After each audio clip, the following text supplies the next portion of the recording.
Magandang umaga sa inyong lahat, mga kababayan. Okay, mga ka-walk with land, kamusta kayo dyan sa Manila, Dubai, Toronto, o kahit saan man sa mundo?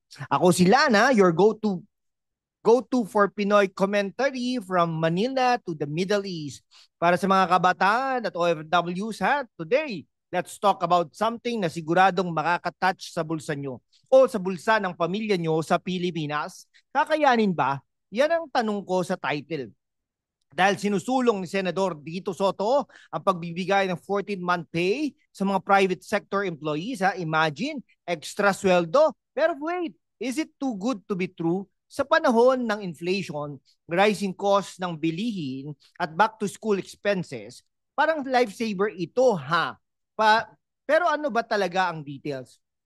Una, alam nyo ba, since 1976, under PD 851, meron na tayong 13th month pay, Pero after almost 50 years, sabi ni Soto, hindi na enough. So he refiled Senate Bill 193, mandating 14-month pay with 13-month pay released by June 14 for education costs and 14th by December 24 for holidays. Fact-based yan, from the Senate press release.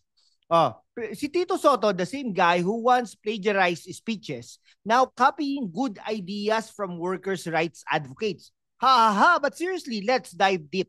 Oh, okay, kayo na Gen Z at millennials struggling with entry-level jobs. This could mean extra cash for gadgets or student loans. Imagine your families back home getting this boost, less pressure sa remittances nyo from UAE, Saudi, or Canada. Before we go further, hit that subscribe button, like, comment, below kung sa tingin mo kakayanin ba ito ng economy. Share sa OFW groups and if you're feeling generous, send super thanks. Lalo na kayo dyan sa US, UK, Australia, Italy, Hong Kong, Japan, Singapore. Your ad views help us grow. Let's get into it. Mga kababayan, let's start with a story. Noong 1976, under Marcos Sr., ipinasa ang PD 851, requiring 13-month pay not later than December 24. It was a big win for workers, parang Christmas gift from the government. Pero fast forward,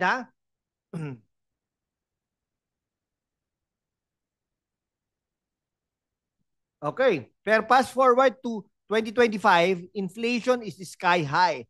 Gas prices, tuition, everything up. Sabi ni Soto sa kanyang bill, after almost 5 decades, the needs and cost of living have drastically changed. Okay. So Philstar report, the bill advances 13 months to June 14 para sa school expenses. Parang si Soto reviving old bills like his anti-fake news push. But this time around, it's for real people, not just this ego. Aha!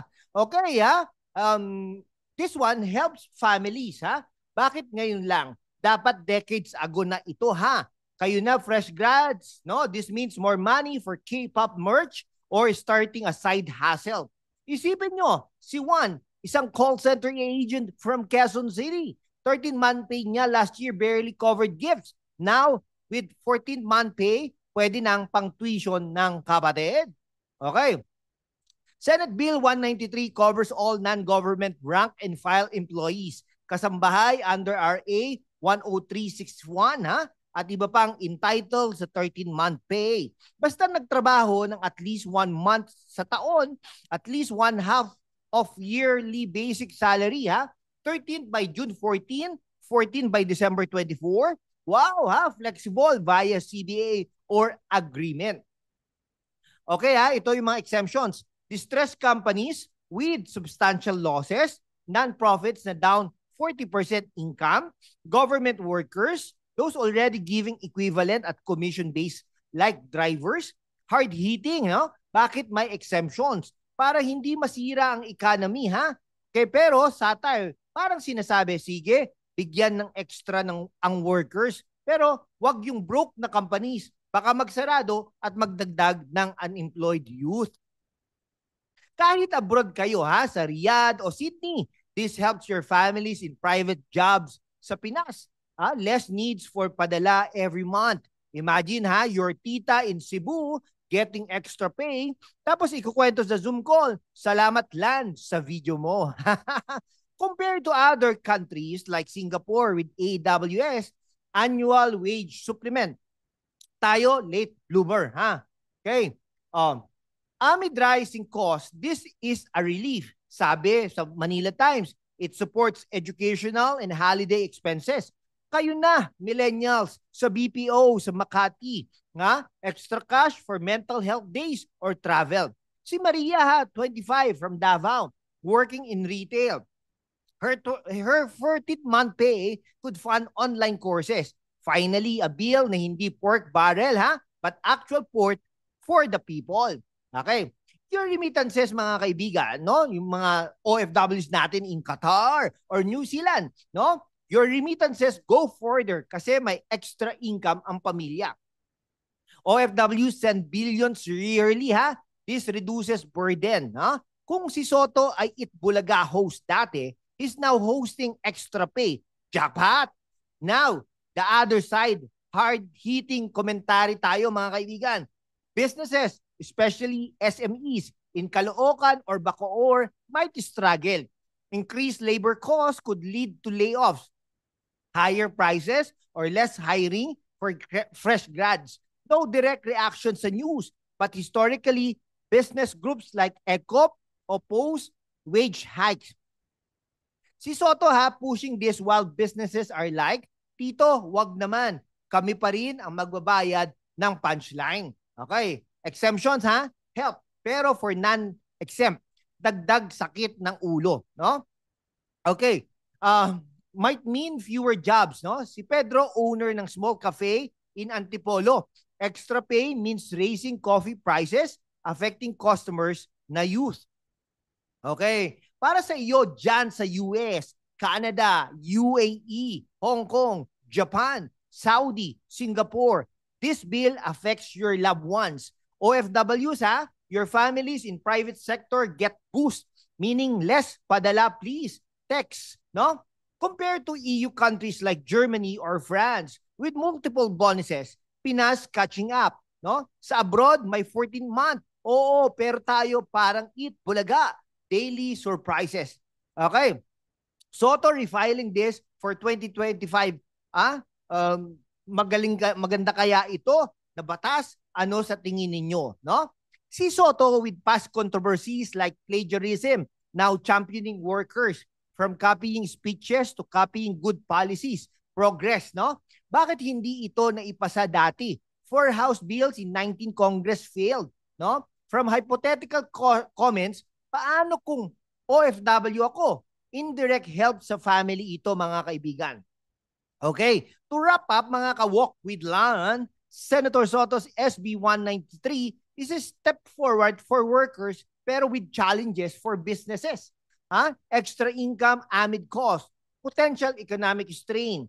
Okay, para sa mga youth at OFWs, this could mean better lives for families. Support it, but push for implementation without hurting SMEs. Politics affects your wallet. Stay informed. Subscribe now for more on 2025 elections. Like if you want 14-month, comment your thoughts. Okay? Okay lang. Pag tagli siya, okay lang yan. Share sa OFW friends in Dubai, Toronto, Sydney, Riyadh, Abu Dhabi, Milan, Jeddah, Kuala Lumpur. And send super thanks to support our channel. Shout out sa viewers natin from the Philippines, USA, Canada, Australia, UK, Italy, UAE, Hong Kong, Japan, Saudi Arabia, Singapore, New Zealand, Germany, France, Switzerland, Netherlands, Spain, Taiwan, Qatar, Austria, Iceland, South Korea, Belgium, Ireland, Sweden, Kuwait, Norway, Poland, Israel, Guam, Malaysia, Greece, Bahrain, Cyprus, Finland, Oman, Denmark, Malta, Thailand, Brazil, Romania, Croatia, Vietnam, Czech Republic, Hungary, Luxembourg, Indonesia, Cambodia, Mexico, South Africa, Aruba, Cayman Islands, Lebanon, Jordan, Nigeria, India, Pakistan, Papua New Guinea. New Guinea ba yan?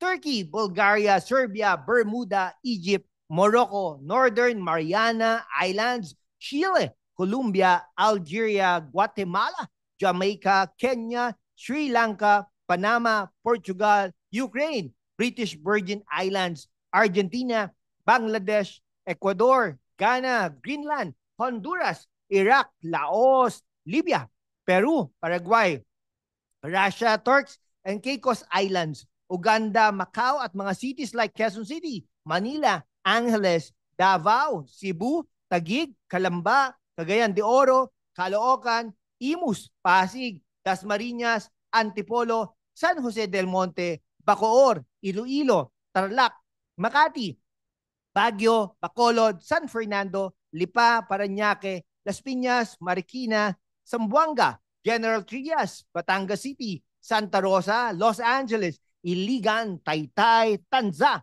Rodriguez, Lucena, Cabanatuan, General Santos, Marilao, Tagum, San Pedro, Fernando La Union, San Pablo, Lapu-Lapu, Malolos, Mabalacat, Mandaue, San Francisco, Santa Maria, Valenzuela, Pasay, Olongapo, Binangonan, Muntinlupa, Butuan, Cainta, Dagupan, Las Vegas, Capas, Binyan, Coronadal, Winnipeg, Hagonoy, San Miguel, Calgary, Mandaluyong, Tugigaraw, Edmonton, Lawag, Magalang, Pandi, Carmona, Kabuyao, Honolulu. Salamat mga kaibigan at see you sa susunod nating mga videos. Ha?